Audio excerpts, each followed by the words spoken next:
Hello everybody! Good morning sa inyong lahat. This is General Bryant. Sa ngayon, hindi po kami umaalis. Andito lang po kami sa bahay. So, papakita ko po sa inyo kung anong mga ginagawa ko kung nasa bahay lang kami. Right now, I'm gonna show you itong mga ginagawa ko na mga products na finished products ko na po. Ito po, right now, ito yung mga papakita ko sa inyo. Ayan, yan ay table napkin. Table napkin po yan. Ito pa. Saka lang. Baliktad nga pala. Ayan. Tapos, ito pa. Handmade lang po yan. Tapos itong kakatapos ko lang, ayan, pillowcase po yan. Or tawag sa Bisaya, punda. Ayan, pillowcase po yan. And then, may mga hindi ko pa nasimulan. Ito yung hindi ko pa nasimulan. Ayan. Hindi ko pa siya nasimulan. Dalawa po sila. Ito, may nakapagsimula na po ako. Pero, hindi ko pa talaga maipagpatuloy-tuloy yung paggawa. Kasi, palagi kaming umaalis.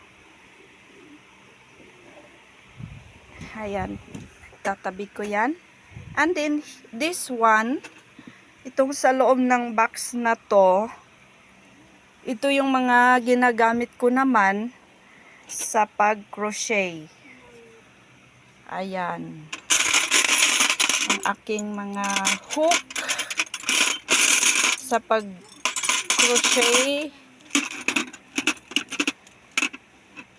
Scissors. Marker. Para hindi ako maligaw kung saan ako nagsimula sa paggawa ng aking crochet. Tapos ito, gumagawa ako ngayon ng scarf. Pero hindi pa siya tapos. Scarf. Hindi pa po siya tapos. Yung aking dalawang yarn, yun ang ginagawa ko ngayon. Tapos ito pa,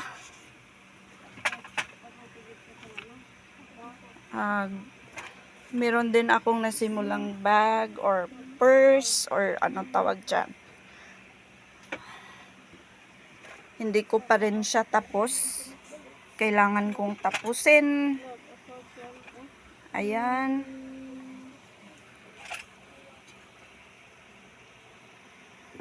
And then, ito may nagawa na nga pala akong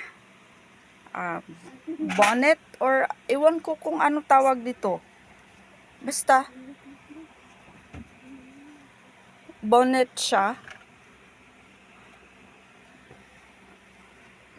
Ayan, ayan siya. Maganda naman.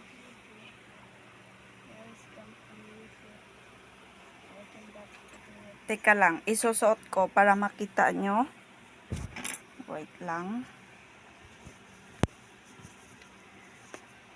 Ito yung mga pinagkakaabalahan ko dito sa bahay kapag hindi kami umaalis. Kasi wala. Ayan po siya. Ayan po siya. Yan. Yan. Yan yung finished product po. Yan.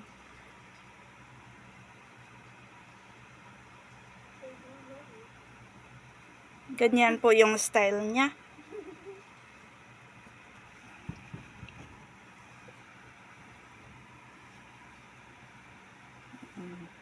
See?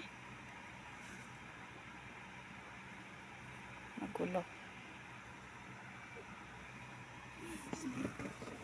And then, right now, nagsisimula nga pala akong gumawa ng isa pang para sa anak kong lalaki na isang bonnet.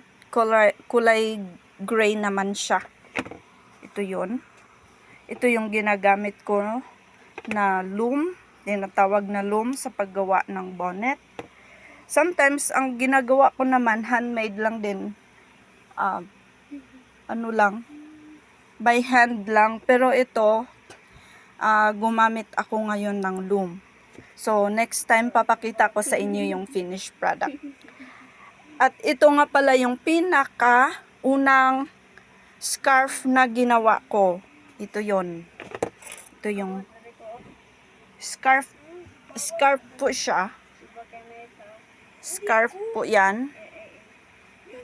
Pulang-pula. Iyan yung pinakaunang ginawa ko.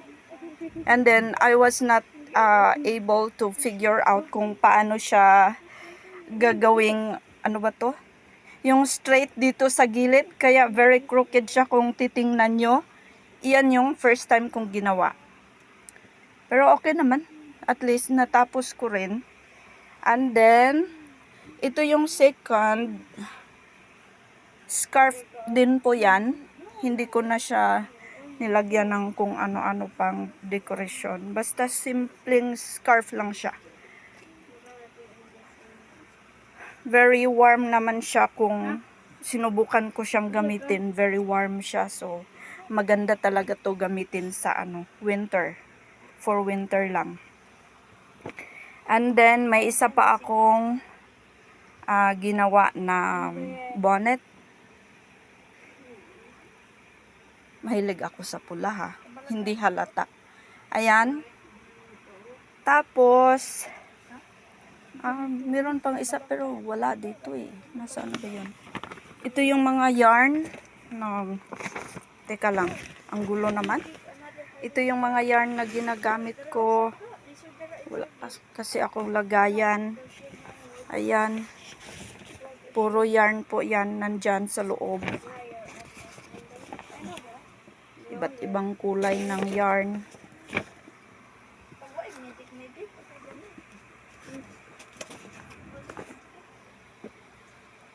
Yan lang po.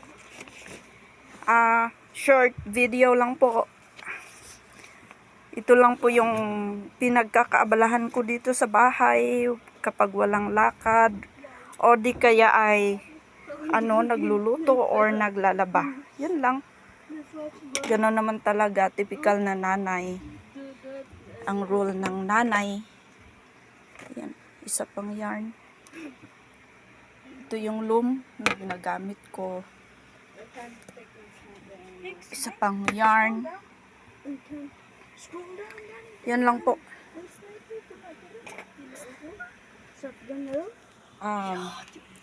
Sana po ay na-enjoy nyo. Maraming salamat po.